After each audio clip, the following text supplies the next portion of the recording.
Okay, so this video is on how to take the chess pieces and assemble them into a board. So you can use this plus here for new design, or you can do the drop down under the fold, the paper with the little corner folded.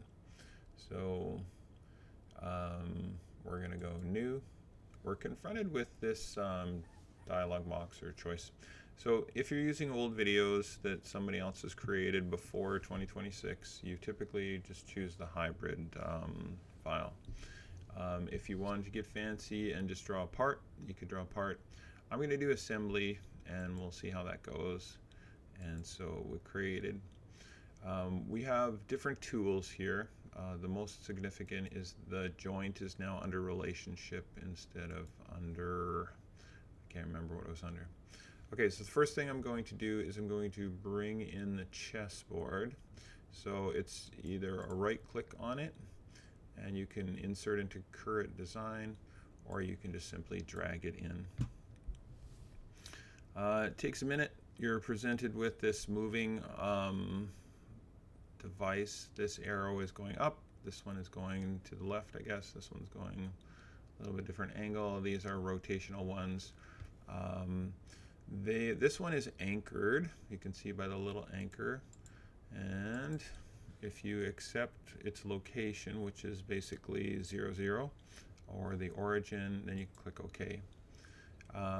For this, you used to be able to unlink it so that any modifications you made in this assembly would not affect your original part.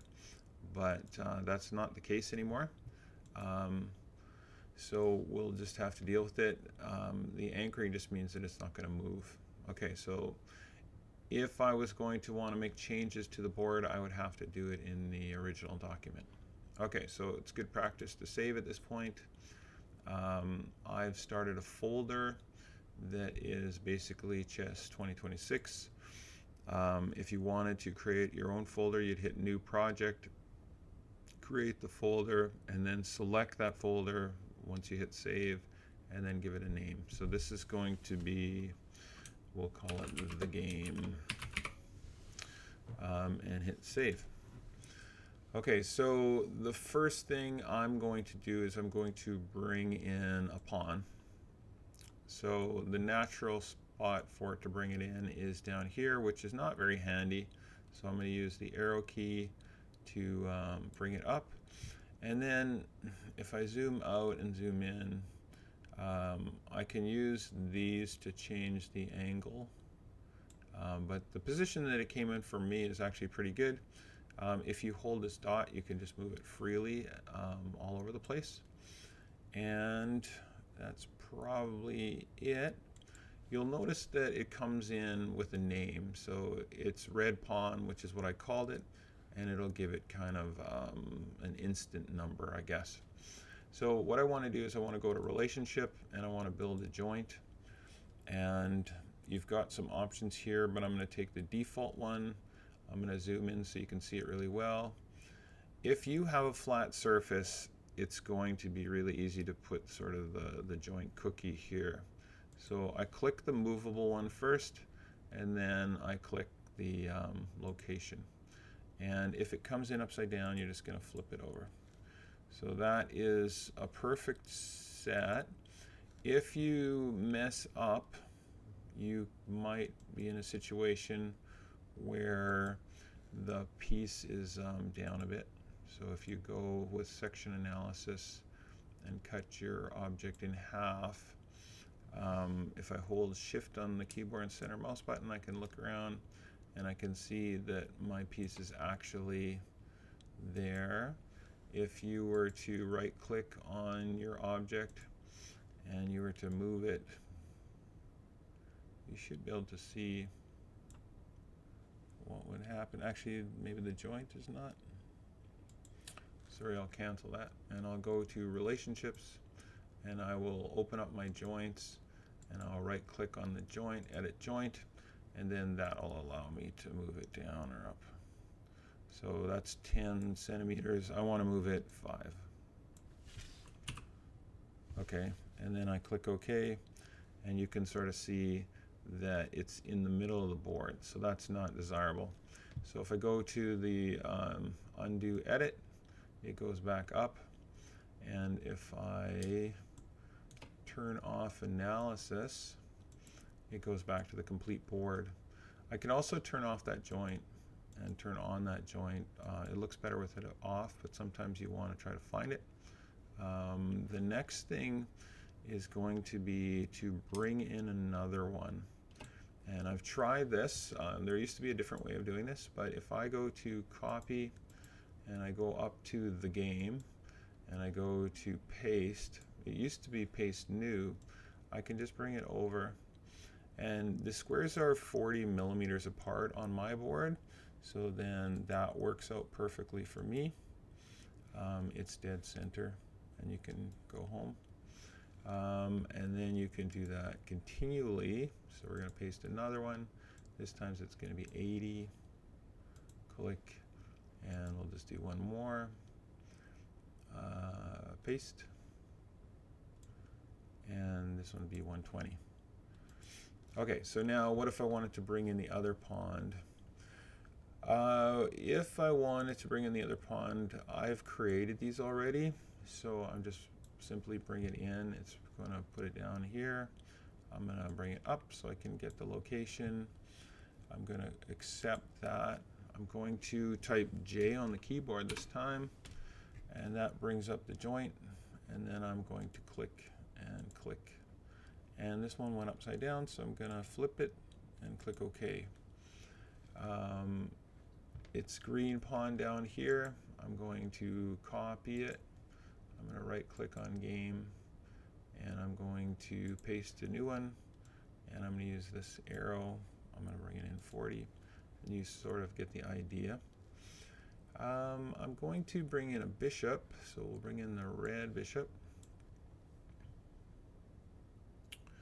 and I'm just going to freeform it up here, and then I want it to be tilted over so I can see the base, and I can click OK. J on the keyboard. Actually, I'll go up here this time. I want a joint. Now, I'm going to be careful where I put it. If I put it weirdly, it's going to embed in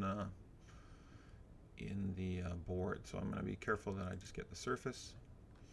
And the bishop goes here.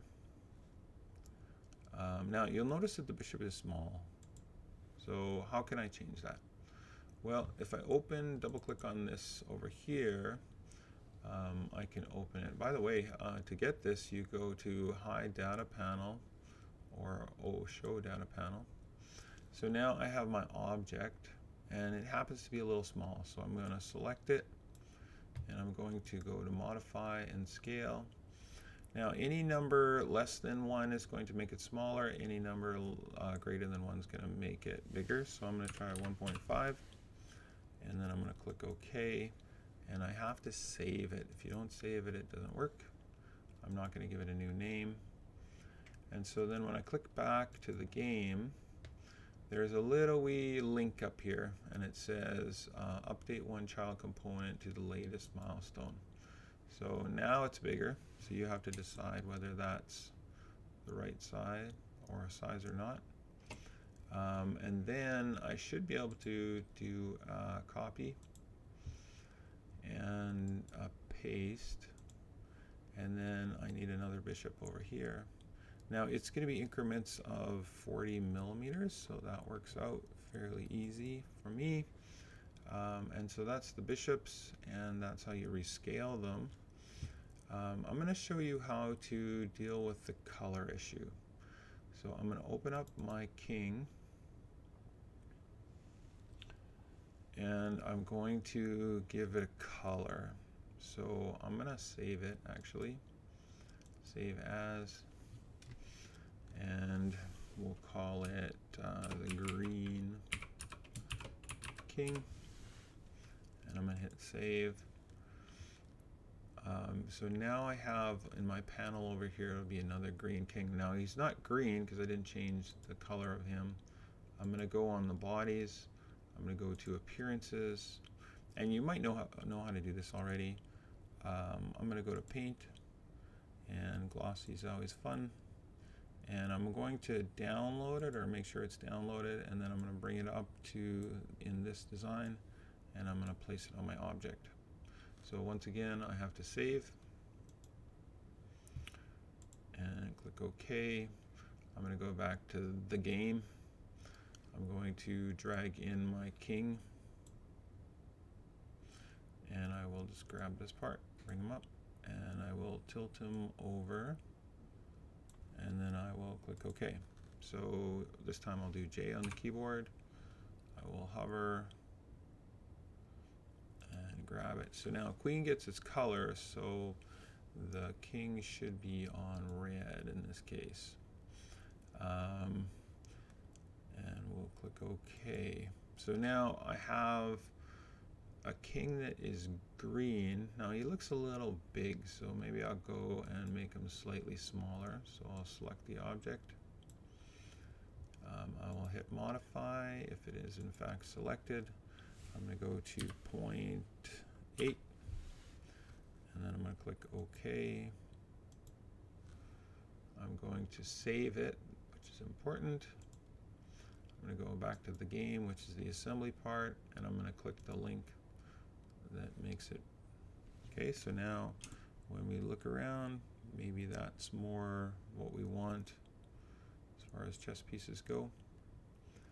I will show you, if I do a right click on here, I can do save copy. So instead of green king, I will do red king, and I'll get rid of the copy. The copy is all automatically, and so now I have two green kings, one's labeled. So I'm going to close my bishop. And I have a green king open, but I want the red king open. So I'm going to double click on that. I'm going to open up the bodies. I'm going to go to appearance, and I'm going to scroll down until I see red. I'm going to download it, bring it up to in this design, drop it on my piece, hit close, go back to the game. Oh, what did I forget to do? Gotta save it.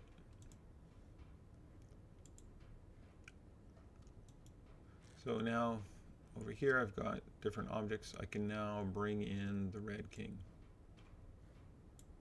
and it'll store it. I'm going to grab it and I will tilt it over. You'll notice that it should be the same same scale factor. So now if we go to relationship, we're going to go joint. We're going to zoom in and make sure we get right on the bottom, and then this one's going to be here, I believe. And I think that is it. Do we have any more pieces? I'll show you one thing with the knight. So we bring in the knight, we tilt it over, we click OK, we go to relationship, and we go to joint. Now we don't have it the right color, but you've seen that.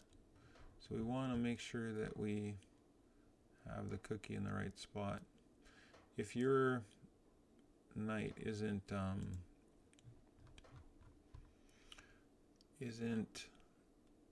totally flat on the bottom, which happens a lot, you won't be able to put the joint on as easily. So now this part right here, if you want to have your knights facing forward, you want to have 90 degrees. You can click OK. Another way, let's say that the king was rotated, you can click on this joint. If your joints are closed, you won't see it, or if your relationships. So you'd open up relationships, you'd open up joints. You can do it two ways. You can hover over the joints and see which one becomes active, or you can hover over the piece you want to change. And then at that point, you know that it's rigid 5, and you can edit joint, and then it gives you the option to turn it if you want to. Okay, so at that point, I think that this video is done. For your assignment, of course, you're going to put all the pieces in, and I've showed you how to duplicate and rotate and change colors and stuff like that. So I think that makes sense. Anyways, good luck, have fun.